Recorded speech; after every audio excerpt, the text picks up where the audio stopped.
And good morning. I trust you're well this fine Friday before a long weekend. And nothing says kick off the Labor Day weekend like my recorded voice with some slides on your personal device. Who's excited? Lord knows I am. Speaking of the Lord, today we get to talk about the Great Awakening. It's a religious revival in colonial America that happens mainly in the 1600s and is a very important part of what colonial life was like before we become the United States of America. A few reasons that we talk about the Great Awakening.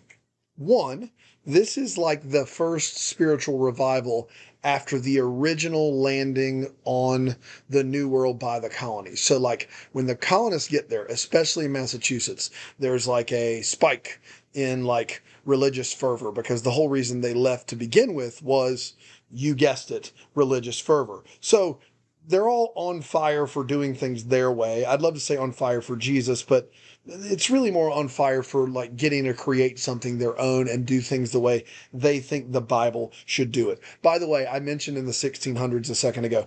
I mean the 1700s. They land in the 1600s. The Great Awakening takes place in the 1700s. So as we dive into this, what you're going to find is that even though initially religion was very, very important to the colonists, as the years go by and life gets more difficult and things start to happen, that religious fervor begins to wane, like a moon would wane. And then people are going to be like, wait a minute, we need to get back to Jesus again, which is a running theme of our nation's history. Like people are always trying to get back to the way they used to be. That is a common thing for presidents to say. That is not new with Donald Trump, who said, make America great again. I mean, I don't know what time period he's talking about in particular, but look, Warren Harding said return to normalcy. So many presidents have said, let's get back to the way we used to do it. This is the Great Awakening. The Great Awakening does the same thing. So let's look at why it's important and how it shapes our colonies a little bit, shall we? I clicked it. It's not moving. Great. So, 1620, we land on Plymouth Rock.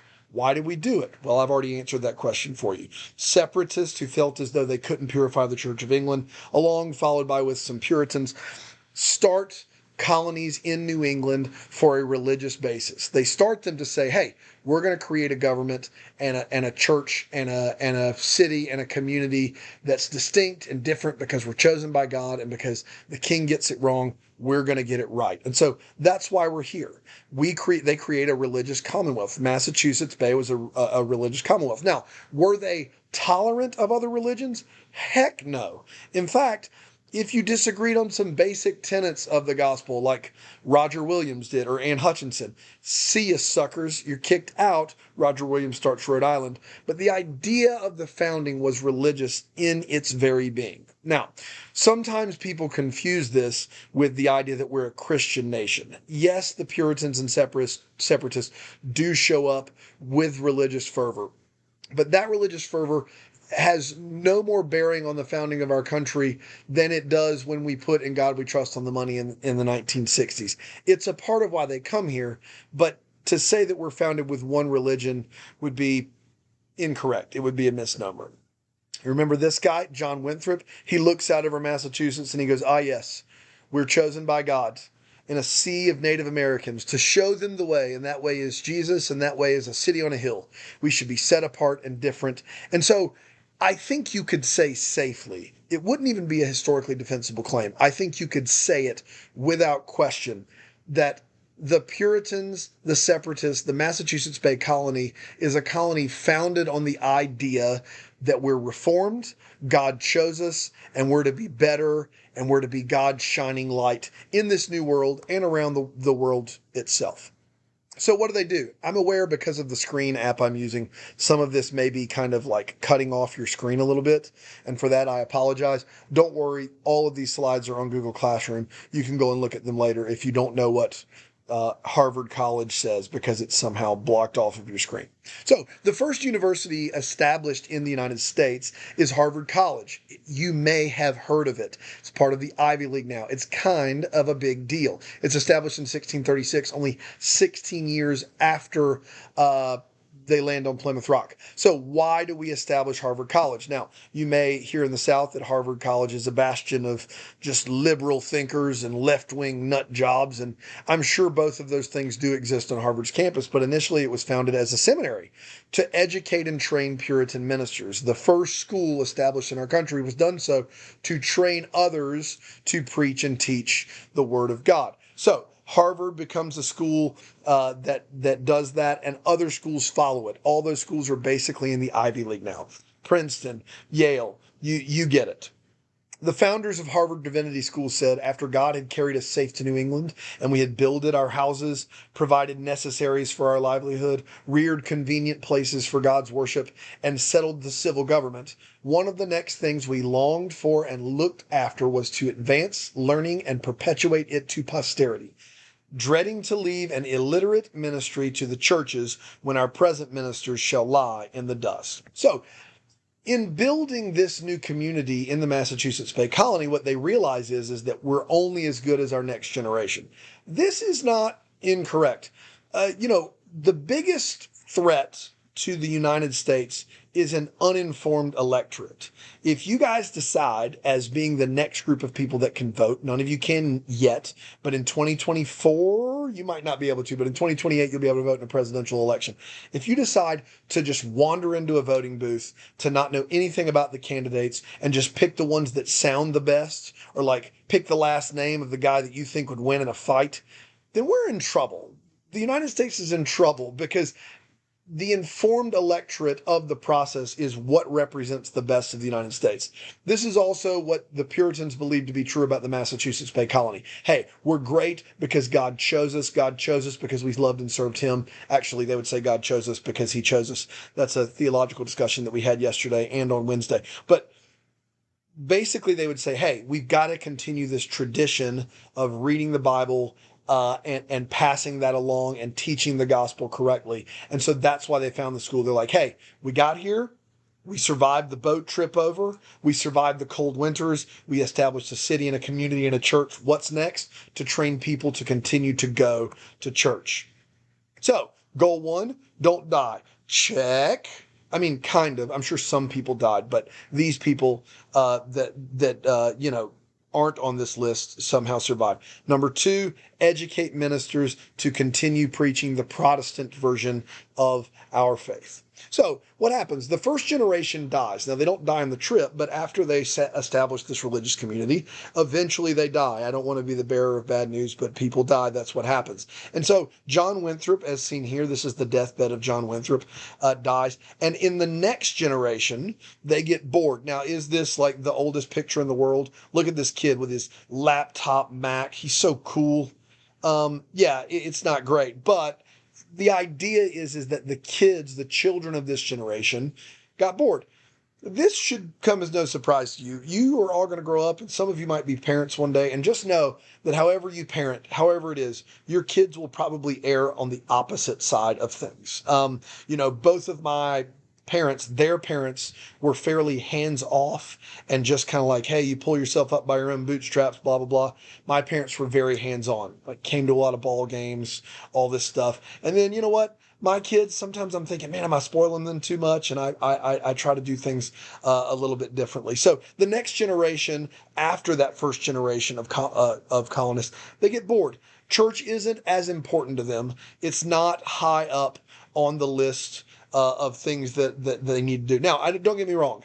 We're still talking about pretty fervently religious people. So religion was important, but it wasn't important like it was to John Winthrop and that first group that comes across. It is like just a part of their life, not their life as a whole. So because church membership begins to decline, and the new generation of people are less hard on people that don't go to church. They don't like kick them out.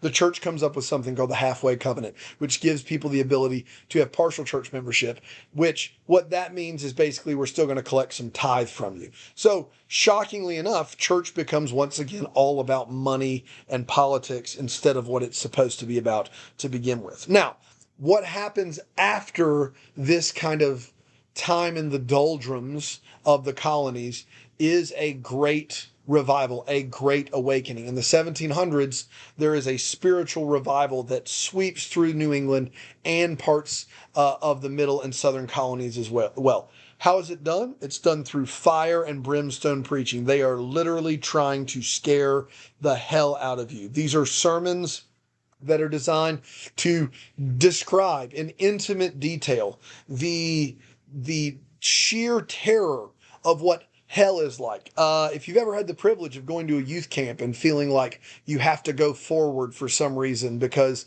you don't want to end up in hell and you want to get some sort of insurance against that, that is not new to your youth group and your youth camp. I had to endure the same thing. So did the generation before me, all the way back, as far back reaching as the Great Awakening. I'm not sure how biblical this is. The idea that you just, go punch your ticket so you don't go to hell isn't exactly the gospel. That is not really a gospel centered idea. But this is, this is the manipulation, the emotion of all of it. And we talked about the last 2 days, the difference between like Reformed people, which, Miss Nichols even said, I don't know, like I'm in church and I don't know what they are based upon what it is. Well, Reformed people and Reformed pastors tend to appeal less to the emotion of the situation and more to just the text of the gospel. Whereas some people that wouldn't be as Reformed sometimes will appeal more to an emotional response. And there's a good and bad way to do that. The bad way is, hey, you better come down front or you're gonna be going straight to hell. The good is like trying to get people to empathize, to think of others' plight and care for others. That's a good thing that you can be emotional about. But during the Great Awakening, we have this fire and brimstone preaching that begins to spread like, for lack of a better term, wildfire. And so what happens is that all of these people start to get saved, and there starts to be a resurgence of church attendance, a resurgence of religious fervency and desire to be in church, and that drastically changes the landscape of the colonies. So yeah, this is the basic idea of our revival services. Turn or burn. If you don't turn from your sins, then guess what? You could be burning in hell. So you should be scared to if you're not with Jesus. Which, if you read the gospel, you'll see a couple depictions of hell, but I don't hear Jesus saying a lot of times, "Hey, you better get with me, or you're going to be, crying for eternity." That isn't something that I see quite a bit of. But that's how it was going in the Great Awakening. And in all honesty, there's some churches right now that still have very much a altar call, come to the front, or you're going to hell situation, and that's kind of sad. Ben Franklin, who was not very religious, Ben Franklin was a deist. He believed that like God created the world and then just left it alone. He said it seemed as if all the world were growing religious so that one could not walk through the town in an evening without hearing psalms sung in different families of every street. Ben Franklin also gives a testimonial that he hears a preacher named George Whitefield, whom we'll talk about momentarily, and he hears him from a long way away. They had these giant tents. It wasn't a church. It's like big tent revival. And he heard George Whitefield's voice just carried and carried. And Franklin was so impressed with his like salesmanship that he was like compulsed to give him all the money out of his pockets. So there was a high level of emotional response. And this also, to be fair, isn't uncommon. Like, every year when we go to Windy Gap, there tends to be an emotional response. And then people come back and they have to be like, how do I take that fire that I felt at Windy Gap and like apply it to my daily life and obey or live a life that's Christ-like without having that emotional high all the time. So this is like a time period of emotional high. It's like an era of Windy Gap emotional high moments. This is kind of the birthplace of evangelical Christianity. Evangelical Christianity means a lot of different things now. We talked some about that on Wednesday, probably did on Thursday as well. And but this is like the original idea of evangelizing to others. This is John Wesley. That's off the screen, but John Wesley is a pastor from England who basically starts the modern Methodist Church, and this emphasizes a personal religious experience. So Reformed Presbyterians, most Reformed Baptists would tell you that the emphasis is on God's grace and God doing a work in your heart, whereas the Methodists would say it's a personal religious experience, like you chose specifically this path and the religious experience that you had mattered. This would be more similar to like the Anne Hutchinsons of the world from way back in the 1600s, when Anne Hutchinson was like, hey, the Word of God is inspired, but so is what He does in your heart, and your personal experience is a part of that. So we have the birth of kind of some more modern doctrinal disciplines like Methodism. Open air preaching was a huge part of the Great Awakening. It wasn't just going to church. You would set up these giant tents and you would have these people that would speak for hours and hours, and they would be able to project their voices so that people could hear them from around the town. They would slowly gather during the speeches, and this is where you get kind of that original idea of a tent revival. One of the main guys that did that was a guy named George Whitefield. He was an itinerant pastor. He rode by horse from town to town, and he delivered some very strong, emphatic turn or burn messages about what awaits you if you do not give your life over to Jesus. He appealed to your emotion. He tried to make you feel as though you were missing something in your life, and that thing you were missing was Jesus. Once again, all this sounds very manipulative, and I hate for it to sound that way, because I do believe God can do a work in your heart. But what happens during the Great Awakening is not a time of like Bible study. It's a time of appealing to people who are looking for something. And that something is a spiritual high or a spiritual happiness, and Whitefield is successful at doing that. And these guys were no slouches. John Wesley, George Whitefield. We're going to talk about Jonathan Edwards in a second. These guys were like legit, studied the Word of God, could parse out the Greek pastors. Now, did most, if not all of them, also own slaves and were super racist? Yes. Did they all have some problems that in the present day we wouldn't abide by? Obviously. If you're going to read theology and you're not reading anyone of color, anyone who's black or a woman, then you're probably not getting a well-rounded version of theology. But once again, at the time, this was an appeal to emotion to get back to the way things were when we arrived. I just talked about itinerancy, but basically the idea of being an itinerant pastor is that George Whitefield would ride from city to city, circuit riders, some people called them, and they would go and they would deliver these messages and have revivals for a week at a time. I mean, as late as, the early 2000s. I mean, Billy Graham, who's very famous, used to do crusades, which, yeesh, that name, oh, that's terrible. But he would go and like for 4 or 5 days in a big city, he'd basically give the same message every night. He'd have some famous Christian artists come and sing on stage, and he'd give this massive altar call for people to basically appeal to their emotions. Did exactly what happened during the Great Awakening. And then Billy Graham's son, Franklin Graham, basically did the same thing in the early 2000s with the Franklin Graham Crusades. I remember one at Wofford. I went to Billy Graham Crusade in Charlotte in the 90s too. So this is not something that has gone away over the course of the last 400-ish years, 300-ish years. As you can see, the distribution of evangelicals, that's what this is.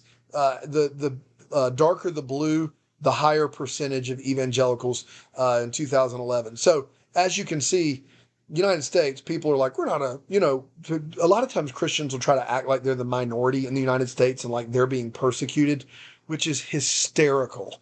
In between 60 and 75% of people living here would claim to be evangelicals. And if you add in Catholics, you're up at like near 80 some percent of people are some form of Christian, at least nominally, in the United States. And as you can see, because of missionaries, you see where a lot of these countries in Asia, Australia, South Africa, South America, some of it, that's Brazil, are even more so than places like in Europe and Northern Africa, which is very heavily influenced by Europe, where it's in between 0 and 2%. This is more of an area of Catholicism, and then, probably a higher level of atheism as well than exists in North America. So what happens in the Great Awakening and the establishment of these evangelical churches, it is widespread. I mean, the cause and effect here is pretty significant.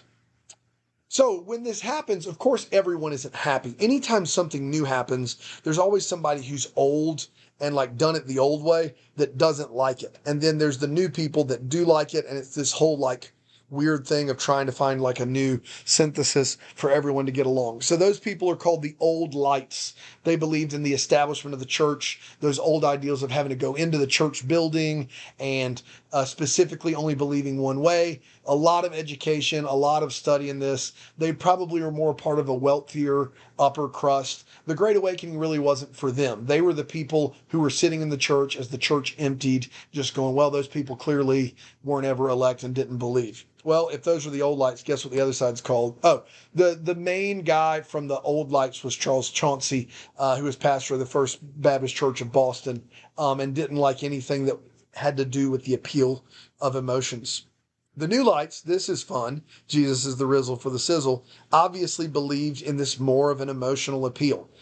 They were led by a guy named Jonathan Edwards. At one point in his life, he does serve on the board and help govern Yale University, which is another one of those early seminary universities that helps train pastors in the way they should go. Jonathan Edwards is famous for one very specific sermon. That sermon is called Sinners in the Hands of an Angry God. Basically, here's how this worked. Jonathan Edwards did not have a big bellowing voice. In fact, Jonathan Edwards had very poor eyesight. He wrote this sermon out by hand, and in this sermon, it is a very graphic depiction of hell and people screaming and weeping and gnashing of teeth. It is a very big emotional appeal, but this is not a guy who's dynamic and going to yell and scream at you. And so, literally by candlelight, squinting through his glasses, the page an inch from his eyes, he just reads this sermon in a very like normal, like not loud, not demonstrative voice. And, the reports of when he did this and read this sermon were just emotion like you would not believe. People were weeping and wailing in the aisles. They were falling over. They were crying. It's become this like legend of a sermon that's preached. Edwards is also a very, very bright guy, also a very racist, unbiblical guy in a lot of ways as well. But the sermon Sinners in the Hands of an Angry God kind of is like the personification of the Great Awakening and the movement because of how like very visceral it was in its depictions of fire and brimstone and hell and how scary everything was. So the difference between the Old Lights and the New Lights were a rational appeal versus an emotional appeal. The Old Lights were educated. The New Lights were converted. That means people that were like just got, like they chose and were converted into ministry that had done something else. You hear this story so many times of pastors that aren't as educated going, I was just working construction one day and God said, Dale, you need to stop this and go be a pastor. And then they went and been a pastor. And I'm not making fun of them necessarily, but that seems to be a recurring theme in some churches where emotional appeal is kind of more at its height. The Old Lights favored the established classes. Typically, these are socioeconomic classes, whereas the New Lights wanted it to be less of classes and more of just everyone arriving for an emotional response. Princeton, New Jersey, founded by New Light Presbyterians, to train ministers in the way they should go. John Edwards, who helped found Yale, also serves as the president of Princeton University. So this is kind of this like ushering in of the new wave of what it means to be a Christian in New England in the 1700s. So this is years before our country is even founded. And that will conclude the Great Awakening. It is a time period of religious fervor. It is a time period where people try to revert back to the religion that got them there. And it's a time period of great spiritual interest in our country and culturally a very important part of what it meant to be a colonist pre-French and Indian War. So here's the deal. You have a test, and that test is on Tuesday and Wednesday of next week. The test will include Native American civilizations. It will include colonizing the New World from Spanish, French, Dutch, English points of view. It will include constitutional history of England. It will include the difference between the three colonies. The three regions of colonies. Remember, New England colonies, fishing, rum, lumber, trade, ports, Boston, religion, all that stuff. Middle colonies, Pennsylvania, New York, New Jersey. This is staple crops, breadbasket, wheat, all that good stuff, squash, corn, peas. And then southern colonies, Virginia, Carolinas. This is about cash crops like tobacco and rice and indigo. You should be able to know in pretty good form the difference and distinctions between how those three colonies lived and how they operated. You'll also include the constitutional history of England and the Great Awakening, and you should know about the Great Awakening and some specifics as to why it mattered and how it changed the economy and it's changed the colonies as a whole. Yeah, I will put your outlines. The outlines should be in by the time you're watching this video. And then also, you should have a master outline that is in on Classroom that has terms in it. If you have any questions, feel free to email me. For the remainder of class today, you should be studying silently or working on something else with no talking. Email me. I'll be at the beach, but email me if you have any questions. Good talk.